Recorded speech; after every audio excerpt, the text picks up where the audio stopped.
Nasa na ba ang Gon na yan? Hindi ka pwedeng umalis! May laban bang...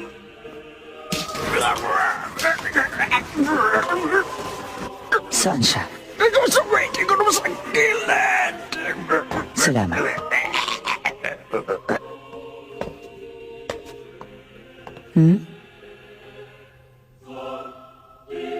Oo nga pala. Kailangan ko pa naman talaga ng hunter license para sa sunod kong trabaho. Pero kapag pinatay ko sila, babagsak ako. At agad napapasa naman si Kill. Hindi po pwede yun. Oo nga. Ganon din pala ang mangyayari kapag pinatay ko si Gon. Alam ko na. Ipapasa ko muna ang hunter exam bago ko patayin si Gon. Walang iya ka! Kapag naipasa ko ng hunter exam, kahit tapusin ko pa lahat ng nandito, hindi nyo na mababawi ang hunter license ko, tama? Oo. Ayon sa mga alituntunin namin. Narinig mo yon, Kill? Ibig sabihin, kailangan mo ako matalo sa laban kung gusto mong iligtas si Gon.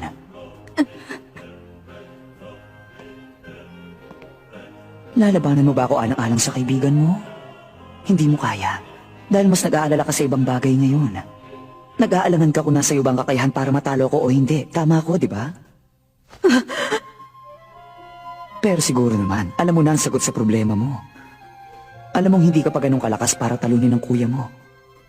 Huwag kang lalaban kung hindi ka mananalo. Ako mismo nagpukpok ng aral na yun dyan sa utak mo.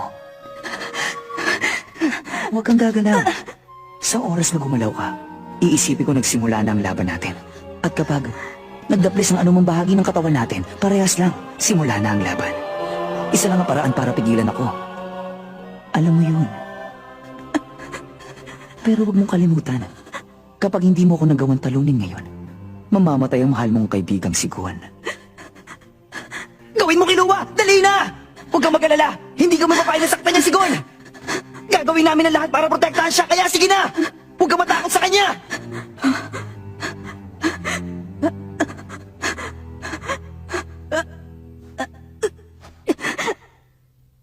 Suko na ako. Ako na. Talo.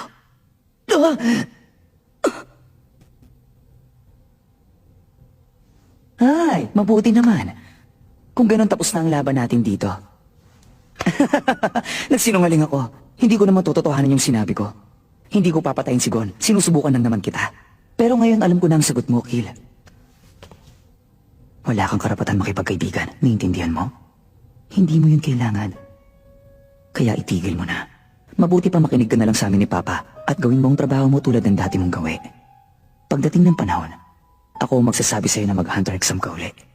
Sa ngayon, kalimutan mo na. Matapos nun, natulala na lang siya at nawala sa sarili. Sinubukan siyang kausapin ni Leorio at Kurapika, pero kahit anong sabihin nila, hindi na siya umimik. Nung dumating na ang oras para sa ka-6 na round sa pagitan ni Leorio at Bodoro, nakabawi si Bodoro ng lakas at magsisimula na ang laban ng biglang... Simulan na!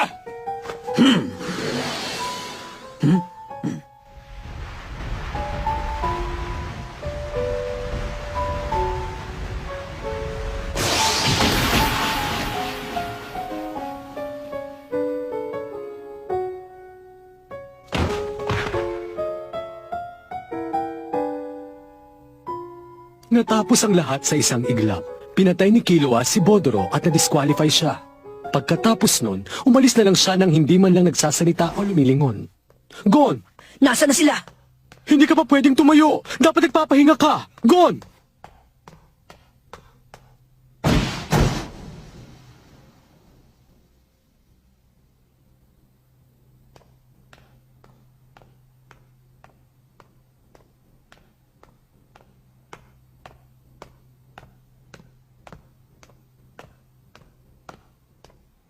Gon!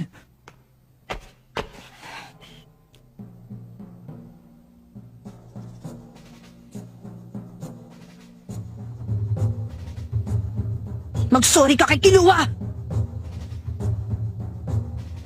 Galit na si Gon. Dinurog ni Illumi ang pangarap ni Killua na maging kaibigan si Gon. Pinilit niya si Killua na umatras sa exams at itinulak siya pabalik sa mundo ng kawalan. Galit na galit si Gon.